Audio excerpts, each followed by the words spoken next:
পুরুলিয়ার নির্জন বেগুনকোদো স্টেশনে তখন সম্পূর্ণ নিস্তব্ধতা। ট্রেন আসতে অনেক দেরি আছে। প্ল্যাটফর্মে দু একজন যাত্রী বসে আছে, কিন্তু তাদের মুখে ভয় ভয় ভাব। এই স্টেশন যে ভূতের জন্য কুখ্যাত। বছরের পর বছর শোনা যায়, রাত হলেই এখানে একটা সাদা শাড়ি পরা মহিলাকে দেখা যায়, যে নাকি ট্রেনের অপেক্ষায় দাঁড়িয়ে থাকে। কেউ কেউ বলে হঠাৎ রেল লাইনের পাশে দাঁড়িয়ে থাকা মহিলাটি ট্রেনের সামনে এসে ঝাঁপ দেয়, কিন্তু পরে তার দেহ খুঁজে পাওয়া যায় না।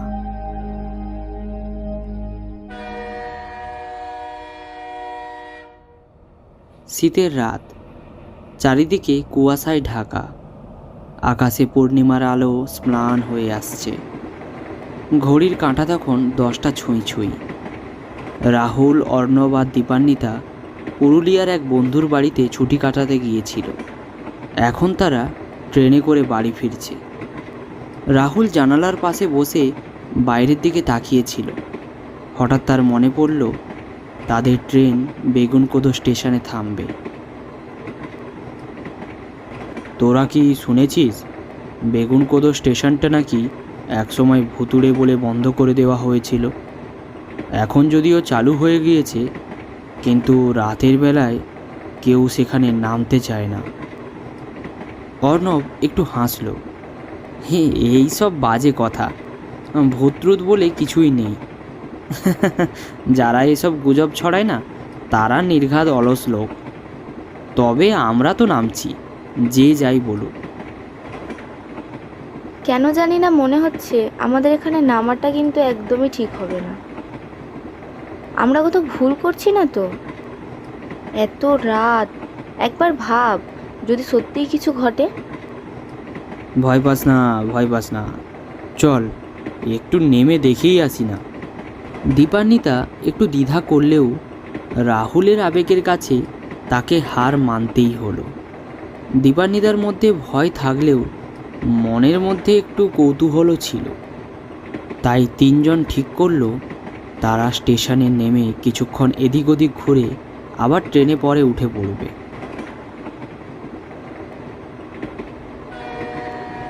রাত তখন 11টা। ট্রেন ধীরে ধীরে বেগুনকোদো স্টেশনে এসে থামল। কামরার বেশিরভাগ যাত্রী ঘুমিয়েছিল।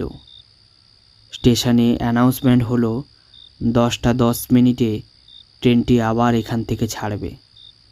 হঠাৎ রেল লাইনের কোনো সমস্যার জন্য ট্রেনটি আরও একটু লেট হবে বলে অ্যানাউন্সমেন্ট হলো।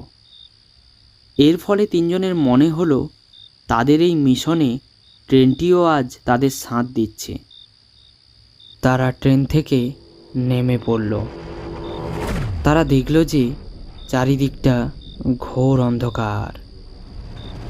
এই স্টেশনে ট্রেন দাঁড়ালেও এখনও লাইটের কোনো ব্যবস্থা হয়নি।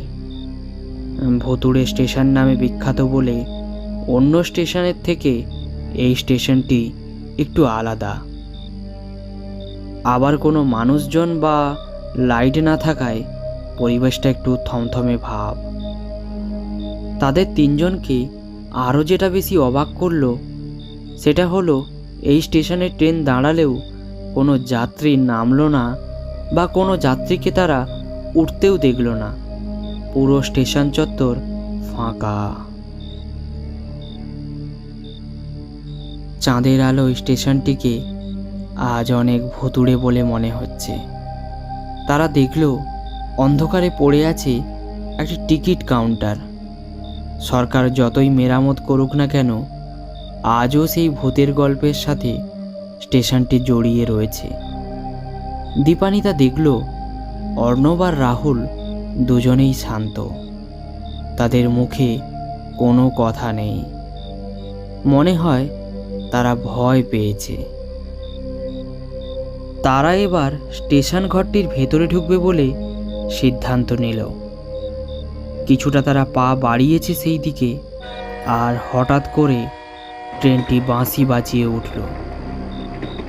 হঠাৎ করে তাদের বুকের ভেতরটায় একটা ধুকপুকানি শুরু হলো। যে করে হোক ট্রেনটা তাদের আজ ধরতেই হবে। না হলে পড়তে হবে খুব সমস্যায়। কিন্তু কোনো লাভ হলো না।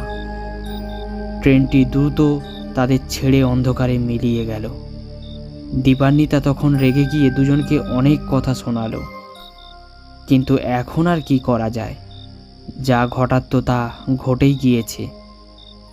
হঠাৎ করে কারো হেঁটে আসার আওয়াজ তাদের তিনজনকে চমকে দিল। ঠিক তখনই এক বৃদ্ধ গার্ড এসে তাদের সামনে দাঁড়ালো।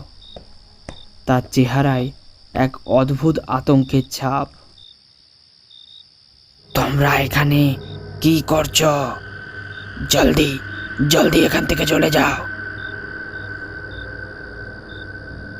কাকু, ভূতের গল্পটা কি সত্যি?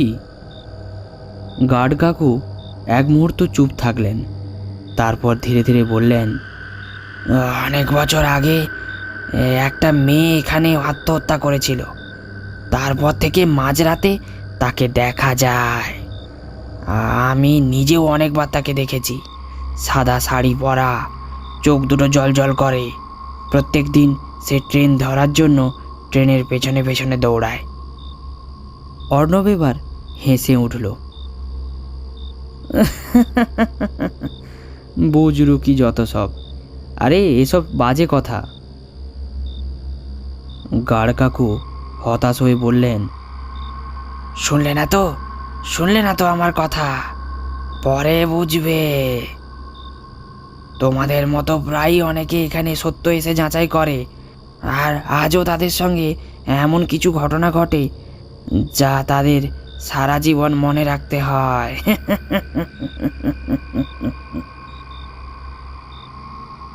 এরপর গার্ড কাকু তাদের সাবধান করে সেখান থেকে চলে গেল।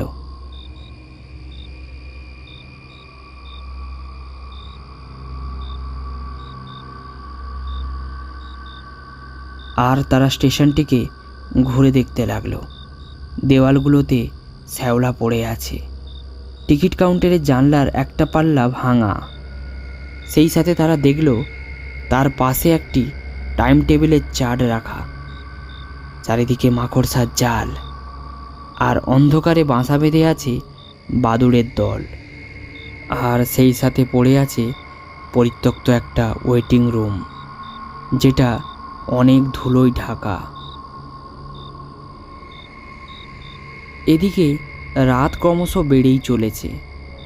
আজ রাতে আর কোনো ট্রেন আসবে না। ভোর না হওয়া পর্যন্ত তাদের এখানেই রাত কাটাতে হবে। মিনিট 15 পর হঠাৎ দূর থেকে একটা ট্রেনের হুইসেল শোনা গেল, কিন্তু ট্রেনটাকে কোথাও দেখতে পেল না তারা। ঠিক সেই সময় হঠাৎ দীপান্বিতা দেখতে পেল স্টেশনের একদিকে একটি সাদা শাড়ি পরা মেয়ে দাঁড়িয়ে আছে। ইতিমধ্যেই সে মেয়েটিকে দেখে হতভম্ব হয়ে পড়েছে। তার কোনো সাড়া নেই। দীপা একভাবে তাকিয়ে রইল সেই মেয়েটির দিকে, কারণ সে মনে মনে ভীষণ ভয় পেয়ে গিয়েছিল। একটু আগেই স্টেশনের গার্ড এসে মেয়েটির কথা বলেছিল। এটা কি তাহলে সেই মেয়েটি? এই তোরা দেখ, ওই মেয়েটা কে যে একাই অন্ধকার স্টেশনে দাঁড়িয়ে আছে? দীপা ভয় পেয়ে রাহুলের হাত খামচে ধরল। রাহুল রুদ্ধ শ্বাস গলায় বলল, কোথাও ভূত নয় তো? মানে ওই মেয়েটি? আরে না, কেউ মনে হয় আমাদের সাথে প্র্যাঙ্ক করছে। দেখিসনি স্টেশনে নামা মাত্র ওই স্টেশন গার্ডটি কীভাবে আমাদেরকে ভয় দেখানোর চেষ্টা করেছিল? আমার তো মনে হয় তারই কোনো প্ল্যান আছে এখানে। ঠিক সেই সময় মেয়েটি চট করে তাদের দিকে ঘুরে গেল। মেয়েটির ভয়ানক রূপ দেখে তারা তিনজনেই আঁতকে উঠল। তাদের কারো চোখের পাতা আর পড়তে চাইছে না। ভয়ে মুখ হাঁ হয়ে গিয়েছে। এবার মেয়েটি একটু একটু করে তাদের দিকে এগিয়ে আসতে লাগলো। বাতাস আরও ঠান্ডা হয়ে উঠেছে, যেন কুয়াশা চারিদিকটাতে চাদর দিয়ে ঘিরে দিয়েছে। গার্ড কাকু হঠাৎ ছুটে এলেন আর চিৎকার করে বললেন, দৌড়াও, যদি বাঁচতে চাও এখান থেকে এখনই পালাও, ও তোমাদের ছাড়বে না। এরপর তারা দিক বিদিক জ্ঞান শূন্য হয়ে ছুটতে শুরু করলো। দীপা আর রাহুল কিছুতেই পেছন ঘুরে তাকাতে চাইল না, কিন্তু অর্ণব একবার পেছনে ঘুরে তাকালো, আর সেই সঙ্গে রহস্যময়ী নারী তার সামনে এসে দাঁড়ায়। চোখ দুটো রক্তের মতো লাল, হাত বাড়িয়ে তার দিকে এগিয়ে আসছে। অর্ণব চিৎকার করে উঠল, না! হঠাৎ বিকট একটা আওয়াজ হলো, চারিদিকটা কেঁপে উঠল যেন।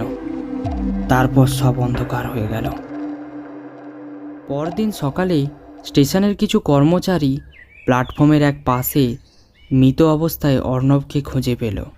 তার মুখ ফ্যাকাশে, ঠোঁট শুকিয়ে গেছে। রাহুল আর দীপা পাশে বসে তাকে ডেকেই চলেছে। গার্ড কাকু ধীরে ধীরে বললেন, আমি তো তোমাদেরকে অনেক আগেই বলেছিলাম এখানে রাত্রে কেউ থাকে না, তোমরা এখান থেকে পালিয়ে যাও। কেউ জানে না, কেউ জানে না, শুধু এইটুকু আমি জানি যে তার সামনে পড়ে তারা কেউ বাঁচতে পারে না, আর যদিও বেঁচে থাকে তাহলে তার আর আগের মতো বাঁচা হয় না। তোমরা যদি আমার কথা একটু শুনতে, তাহলে তোমাদের বন্ধুর এই চরম পরিণতি আর হতো না। তবে সে যায়নি, সে আবারও আসবে। আজও তার আত্মা শান্তি পায়নি। এই বেগুনকোদো স্টেশনে রোজ সে রাতে ঘুরে বেড়ায়। বেগুনকোদর স্টেশনের ভূতের গল্প আজও মানুষ ভুলতে পারেনি। আপনি যদি সাহসী হন, তবে এক রাত নির্জন প্ল্যাটফর্মে কাটিয়ে দেখুন, হয়তো আপনিও শুনতে পাবেন সেই অশরীরী যাত্রীর কণ্ঠস্বর।